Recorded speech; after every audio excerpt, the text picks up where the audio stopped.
Hello, and welcome to this video on the Adjunct Assessment Report Form. My name is Morgan Byrne, and I'm one of the co-chairs of the Assessment Committee. As an adjunct, your work is incredibly important to our overall assessment endeavors here at Mountwest. And now that we've reached the end of the semester, you've likely been asked to report on some of your assessment data. To make sure that you've got as many resources as possible, the Assessment Committee has worked together with the CETL to provide this video. Now, if you have additional questions about assessment, I do definitely advocate for talking with either your faculty mentor or your respective chair or dean, and definitely doing so in a timely manner. Now, without further ado, let's go ahead and get into this report form. First and foremost, why are we doing this in the first place? The first reason why we have this form is so that you are able to report back from the course or courses that you are teaching to your faculty mentor or chair or dean so that we can begin to compile a comprehensive picture of what our assessment measures and data really look like here at Mountwest. We want to make sure that if a new loop is opening or if student learning has improved over time, we are able to effectively document it. We're doing it in this form in particular because that is going to be one of the easiest and most accessible ways to do this. Now, I do want you to keep in mind that the form that you are filling out is by no means as intensive as something that a full-time faculty member is going to be filling out. And it is likely, too, that you've already been given the information to fill out a good chunk of this. For instance, the outcome that you are meeting will be given to you by your faculty mentor or your chair or your dean. So you've got that already. I don't want you to think that you've got some extra work that you're working on. That's definitely not the case. But that is part of the reason why we do this, right? We want to make sure we've got all of this consistent data. And as an adjunct, your work is just as important as anyone else's. So as we can see here at the very beginning, and this is kind of the preview version on my end, the first section you're going to fill out is the instructor and outcome section.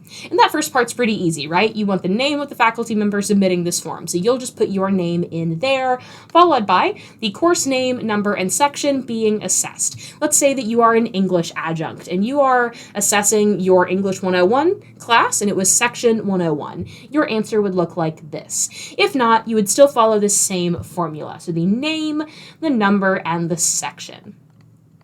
Shortly after that, you are going to write the course learning outcome that is being assessed. And as it reads here, your chair or faculty mentor will provide instruction for which outcome is being assessed. So make sure that you have communicated with your chair, your dean, your faculty mentor, whoever it is that sent you the email that contained this video, and they can tell you exactly which outcome you are assessing. It's also very likely that they gave you what's referred to as a signature assignment to assess this outcome as well. So we definitely want to make sure that we're all on the same page before you start filling this out. But once you're confident, you're going to go ahead and answer this information. Now, I'm just going to enter a bunch of gibberish so that I can move on through this form. And then I'm going to hit next. So we cannot move on to that next section until everything has been filled out because every section is required. Next is going to be your outcome measure. Measure in this context is the assignment used to assess that outcome that you listed. And in this section, you're going to describe the measure or assignment used to assess this outcome. For example, you might have used an argumentative essay, comprehensive exam, oral presentation, etc. You want to describe the measure, so describe the assignment, and any additional context necessary to understand its role in the course. So when did it happen? What kind of instruction did they get beforehand? You want to make sure it's not just a sentence. Similarly, you want to avoid words like assignment or discussion because they are inherently vague. And how do you really assess a discussion anyway? That's more of an indirect assessment than a direct assessment. So we want to make sure that we are giving as much context as would be necessary to understand what's going on with this assignment. So we'll enter our gibberish here, which will then bring us to data. This is the big one. This is what helps drive not only Mountwest's assessment endeavors, but assessment endeavors as a whole. We really do work, though, as an institution to be as data-driven as possible, and this is kind of the first step, making sure that we've got that information at the course level.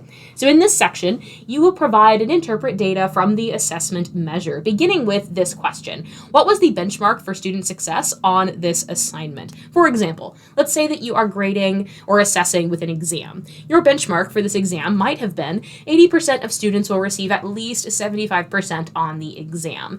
Every benchmark for success is going to be a little different, but you do need to have some kind of idea of what constitutes success for your exam, your essay, essay, etc. Especially because while your work might have a rubric associated with it, especially if you're working with an oral presentation or an essay, if you're working with an exam, you may not have that same kind of traditional assessment metric. So at the very least, you need to have a student success benchmark. What makes success or what denotes success in your course for this specific assignment. Next, the percentage of students that received an A, B, C, D, or F on this measure. Providing a breakdown of student letter grades really helps to provide a foundation for additional data. Is it the be-all end-all? No, absolutely not. For instance, if you were providing assessment data, and let's say that you said something like 40% of your students got a C, well, that definitely means that there's something going wrong somewhere. But what is it? If we only have that 40% metric and nothing else, we can't really do anything else with that information. We don't know what area of the rubric they're struggling with. We don't know what question on the quiz was a problem. We would need to dig a little deeper. However, that 40% does give us a beginning percentage of where we can start digging. So we do definitely want to have this foundational information.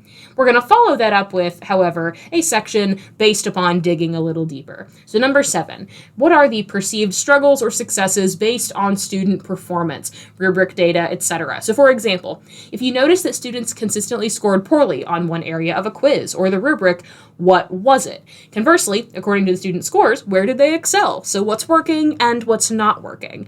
And we want to be as specific as possible.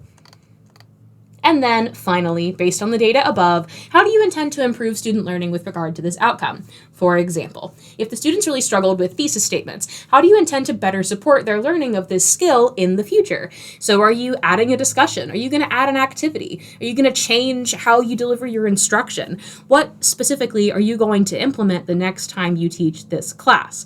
How are you going to make this thing better? How are you going to really speak to the strengths that you know you already have to continue improving student learning? And then once you've finished each individual section, you will hit submit. And that'll be it. It'll go right into this Microsoft form, which I will then take out of an Excel spreadsheet on my end and be able to report all of that in. However, once you hit submit, you should have an option to download your responses. I do also advocate for answering these questions on like a Google document or a Word document, somewhere separate. That way you can keep track of your responses just in case. Although I do want to say, in the interest of full transparency, the assessment committee does give assessment reports back after they've been turned in. It's not immediate because we do have to assess them and provide feedback and then give them back to faculty, but you will get a copy back. I just recommend having your own copy that's totally clean without any feedback on it, just because I think that's a good practice. But ultimately, that part's up to you.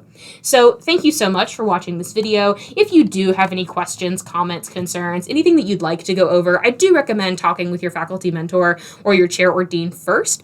But if you'd like to speak with one of the co-chairs of the assessment committee, I would be more than happy to talk to you about it. Again, my name is Morgan Byrne, and my email is byrne@mctc.edu. So thank you so much for watching. Thank you so much for participating in our assessment endeavors here at Mountwest, and I hope you have a great rest of your day.